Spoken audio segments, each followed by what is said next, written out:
নাও নাও, এবার কত কাঠ নেবে নাও। বেশি লাগবে না বাবা, একলা মানুষ, বেশি কাঠ নিয়ে কি হবে? কেন? চুলো জ্বালাবে, হাত পা সেঁকবে, বাকিটা ঘরে মজুত করে রাখবে। আমার আর ঘর কোথায় বাবা?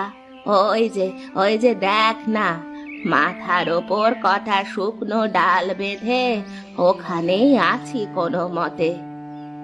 এ বাবা, সে কি গো! এ তো একটু ঝড় উঠলেই খসে পড়ে যাবে গো।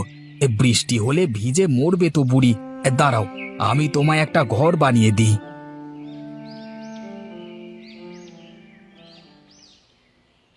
এই নাও, এই হলো তোমার ঘর।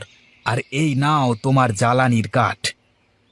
তোর ভালো হোক বাবা, মঙ্গল হোক। বেশ, তবে আমি আসি বুড়িমা, আবার দেখা হবে।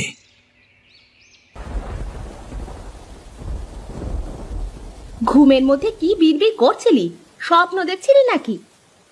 এক বুড়ি জঙ্গল থেকে কাঠ নিয়ে ফেরবার পথে পথ আটকে কাঠ চাইলো আগুন জ্বালাবার জন্য। কাঠ দিলি?